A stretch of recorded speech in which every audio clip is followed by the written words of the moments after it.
Hello there! I hope you enjoy this video and that you subscribe to the channel. Enjoy watching it. Let's go!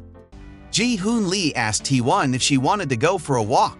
He said that maybe he should disband the class at the end of the day for that. She replied that she didn't mind and it would be great. Hee-won asked that he send Si-hoon to her office. Ji-hoon Lee didn't ask why she wanted Si-hoon, but just agreed to call Si-hoon. Hee-won seems that this situation and the way Si-hong was upset this morning had something to do with it. Hee-won is sure that it's her fault. Like she made an irreparable mistake because of her foolish bravery. She is inclined to think that Si-hoon would hardly have spread such rumors. Apparently, something happened. Ji-hoon Lee says that Hee-won has always been cool and reserved, but she is completely different now. She was really surprised by these words. Ji-hoon Lee says that Hee-won herself asked him to stop living like a lustful bastard. She told him those horrible words and ended up embarrassing him in front of everyone. Leaning slightly toward her, Ji-hoon said in a quiet voice that if he was such a lustful bastard, at least no woman got pregnant by him. Hee-won didn't like these words and asked a question. Was it you? He replied that he just happened to make one phone call, and that if it was his fault, it was only his fault. Ji-hoon also said that there was a girl there who doesn't know what it means to keep her mouth shut, but he doesn't think Hee-won can blame him for that either. She doesn't understand why he is doing this to her. He replies that you have to give as much as you get. That's his philosophy of life. Ji-hoon recalled what Hee-won did to him in college. He was incredibly embarrassed that after that day, the rumors about him being a womanizer spread throughout the college. He couldn't go out with women in peace until he took an academic leave of absence from college. Then Ji-hoon's father advised him to lay low so as not to disgrace the family. That's why he would do anything to get even with Hee-won. He's quite happy with what he's more or less done. He really didn't think Hee-won would screw up so badly. Ji-hoon said he would disband the class at the end of the day anyway instead of Hee-won, so she can take her time and take a break. Hee-won has a droopy look. But that's no reason to despair, life goes on. He's just a little scumbag. The phone rang.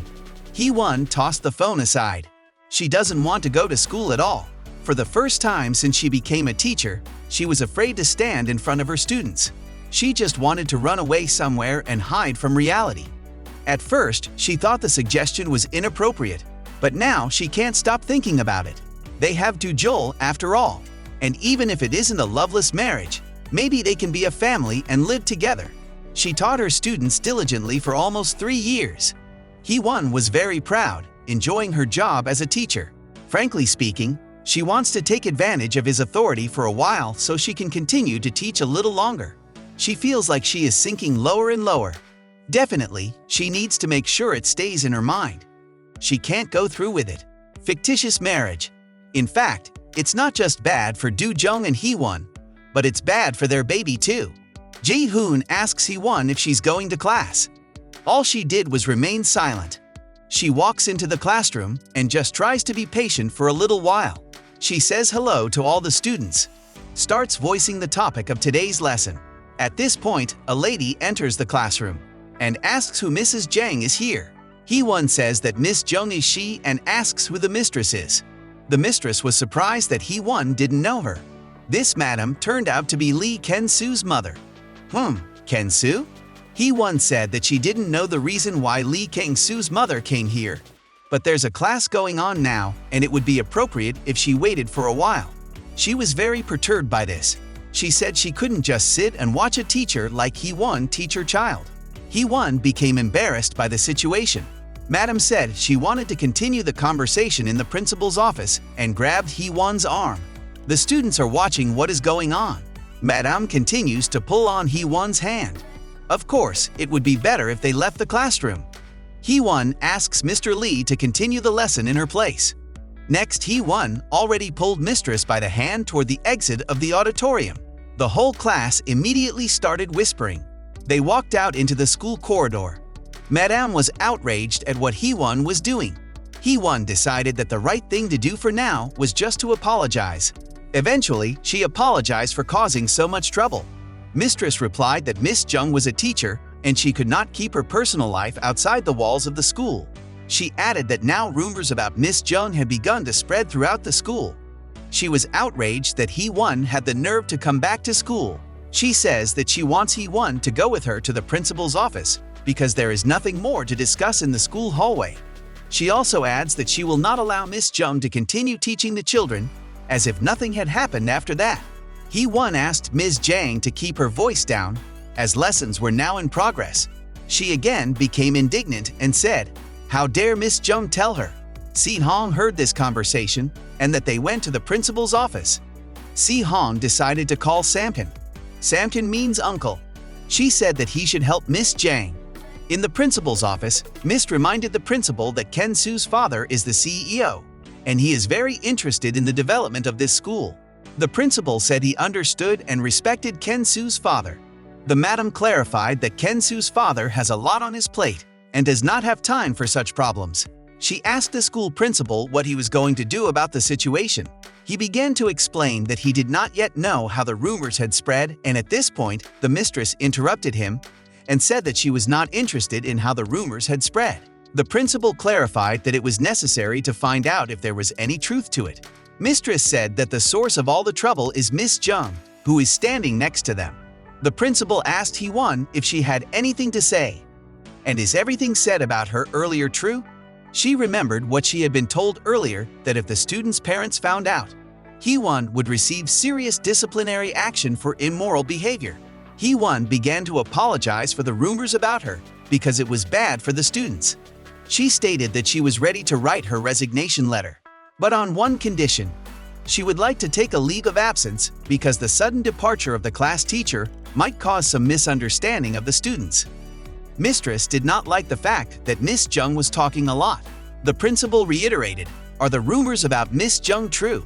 Hee-won asked the question, "Why do you care so much whether it is true or not?" She added that the main purpose of Miss Jung coming here was that she was worried about her son's studies, and that is what needs to be the focus. Mistress was angered by what Hee-won said. She appealed to the principal that she could not sit still knowing that Miss Jung was teaching her son. The principal asked Madam to calm down. Mistress threatened the principal that her husband might find out about this conflict. She clarified that her husband is very much invested in the development of this school. At this point, the door to the principal's office opens. Do Jun Kang enters in his own person. He saw that Hee-won was in the office. She didn't expect to see him here now. The director is totally shocked. Said what an unexpected surprise that Chairman Kang decided to visit the school. Do Jun asked the principal what happened. The principal asked him to sit down first so he could tell him what the problem was. Do Jun took a small step toward Hee-won and asked if she was okay. Madam and the principal were discouraged. Do Jung also said that Hee-won had told him earlier that she wasn't feeling well. She said, "What are you doing?"